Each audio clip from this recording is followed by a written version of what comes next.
My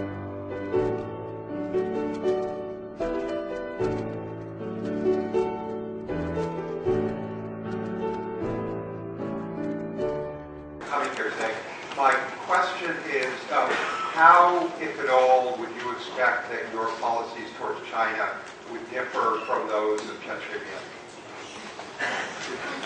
Well, it would be different to a large extent, primarily because one, the next time when we're in the government, we will be a much more experienced government.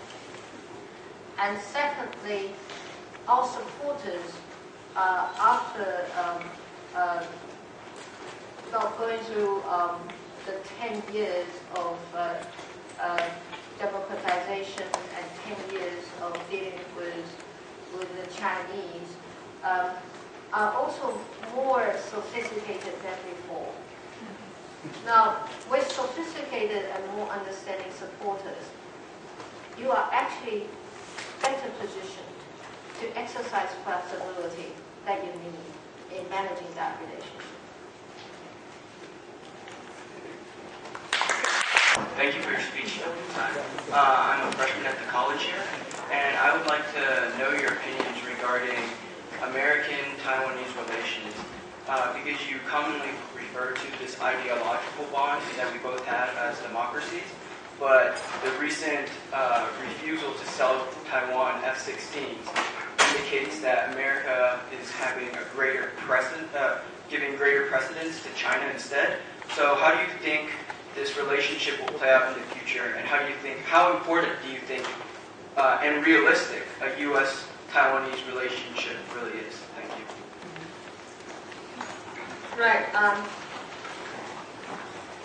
Despite our differences, I think that the U.S. will continue to be one of the most important elements in Asia, and continue to be our best friend in that part of the world, because it is a democracy, and it is committed to the democratic development in that part of the world, as well as it is committed to maintain a stable and peaceful environment in that part of Asia.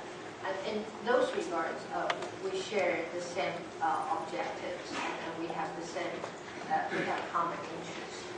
But when facing China, we may have different agendas. But ultimate objectives are the same. That is to maintain a stable, peaceful regional order, and then encourage the democratic development in that part of the world. So the ultimate objectives are the same, but our agenda at different times is different.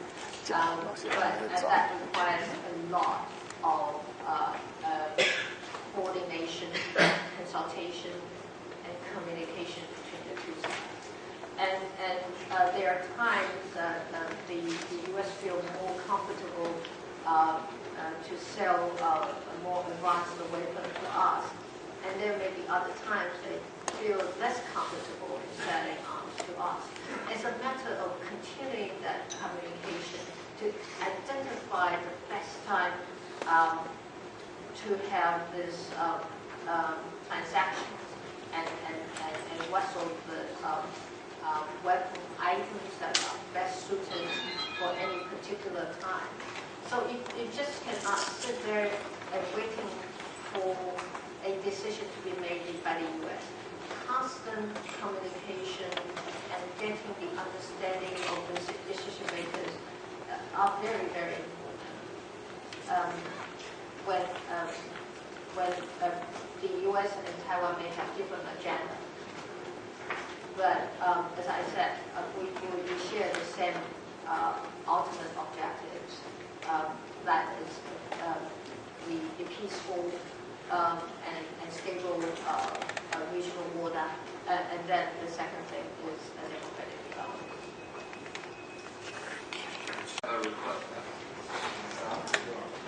I have a request and a question.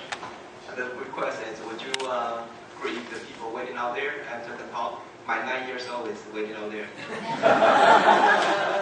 Still also? I don't know whether I it's thought I okay. did the reading. Okay, Right. but they came later. They have to wait. Does he vote? He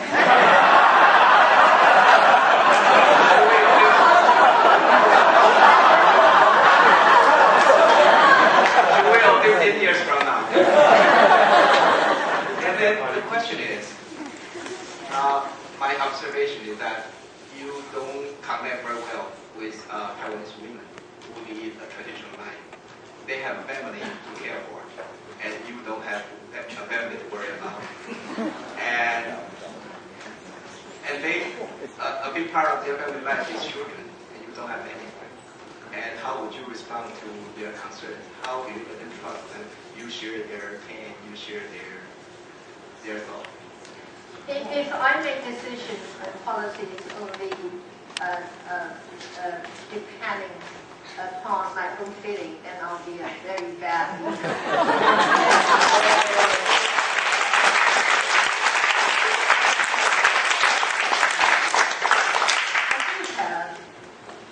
A lot of policymakers helping me to make relevant policies. And one of the best policymakers in my team in the women's rights area is actually a man.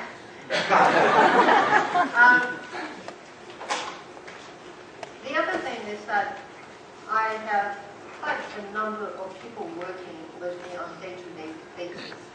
They are young mothers. They are older mothers, but we have a day-to-day working relationship, and sometimes we eat together, and we have a frequent conversation. The kind of feelings they got, I'm sure I can get as well. So if you rely on your feeling to make national policies, that's pretty risky.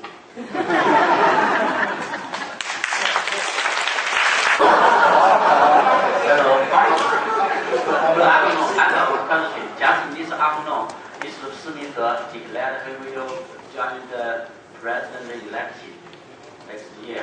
What do you think about this person? And I want to know how much this affair will affect you. Sorry, I'm from China. Senator is going to join the race. Is an announcement made? This year. Has the announcement been made? No. So, should I say I'm not supposed to answer hypotheticals? That's for professors. My question is that what would the DPP do if and when the KMT loses the upcoming presidential election and declines to accept defeat? They did that in 2004 when Chen Shui-bian was re-elected and when they were out of power. And it's a distinct possibility that they will do it again now that they're in power. And what's even worse is that the PRC might intervene and might help the KMT. So my question is that what would the DPP do and deal with such a disastrous situation?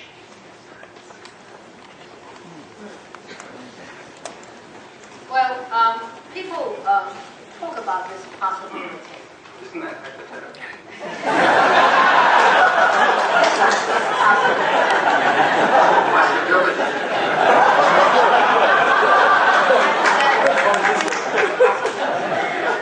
I'm just not a lawyer.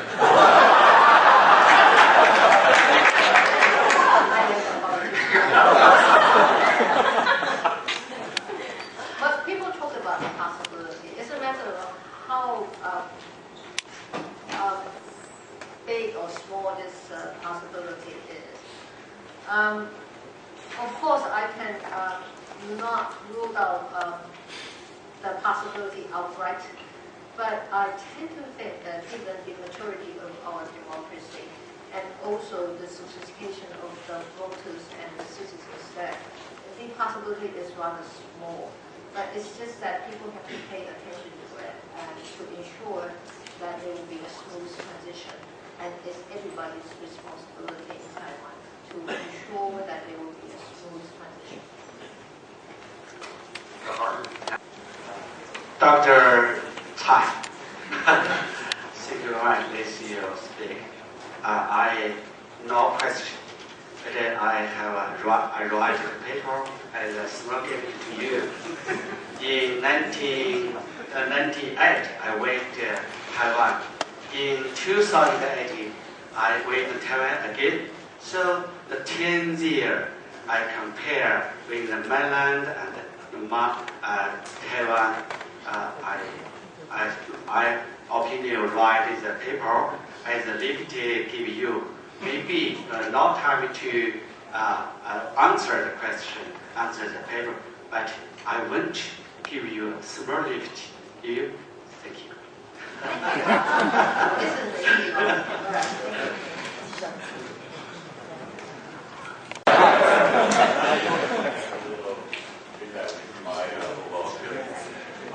I can only attend one session this afternoon. I choose to come here because I'm eager to see the new faces of the future Taiwan's potential leader or the president. And I grew up in Taiwan. I was born in the 50s, so far one of the baby boomer. And I came to the state in the late 70s and naturally become a U.S. citizen. And we observed, apparently we all love Taiwan. Taiwan is a great island, beautiful people. All the Taiwanese pride and image all over the world. So we all acknowledge that. But at the same time, unfortunately, the image changes. And we feel, I personally feel there's too much politics, too much, sort of beside 较劲 或者这个 just with the power or with the political ideology, whatever. We know that we see China is rising, at the same time America is struggling, stumbling a little bit with the globalization of the economy, the climate change, and the well-established nation is also things. Throughout the world, every nation probably is facing and dealing with the same challenges. I want Taiwan to continue to be peaceful, stabilized, and prosperous. So I really want to see the politicians, regardless of size, they work together. Because more and more I heard from you, I admire you a lot. Because we see a success of the democracy sustain and lead in the 21st century. This is such a valuable model to show the entire world of Chinese people and everything. Whoever the future leader in Taiwan has said, I heard from you that you want a continuous stable peaceful relationship. With the rising China is an opportunity, not a threat. But I often wonder why people from Taiwan hate each other when they talk about politics. Okay. All right, next. All right, sorry. Okay, that's a question. Why do you hate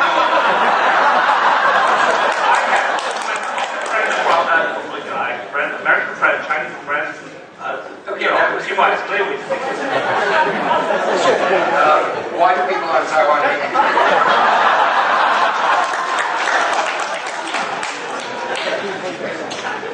Taiwan politics are rough. Well, How do you feel about it?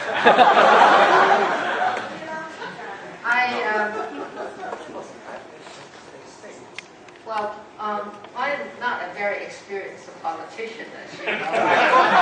I'm only in politics for less than 4 years. I became the chair of the Investor Group Politics. This is a question, why do we hate each other? Let me put it this way, it's open competition. If the market is a bit crowded, when the market is a bit crowded, it can do over compete. And then you have bad feelings about your competitors. But I think things are changing now. In this time, we're running against, and we're trying to shift the focus to policies rather than politics. And I think, much to my surprise, and this is really a pleasant surprise, that when I was talking about 10-year policy platform, I thought nobody wants to listen to me now because I talk like a professor. But the society listens. And Maestro is going to announce his own 10-year plan, the golden 10-year plan. And no matter what that golden 10-year plan, no matter what that is, he made an effort to sometimes copy me.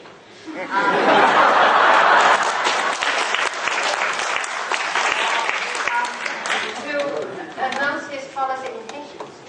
And I thought it was good. So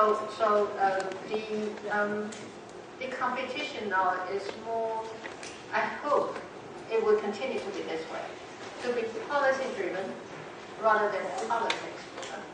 And if we're successful this time, it will be a major development and improvement in our policy. And we will hate each other.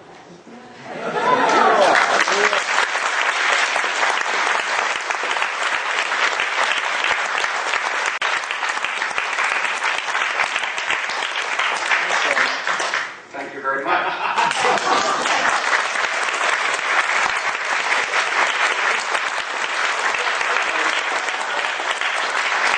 Thank you all. It was a good meeting, a good discussion, and now we're going to give Dr. Tsai a break for about 10 minutes before she goes on to another venue. Thank you.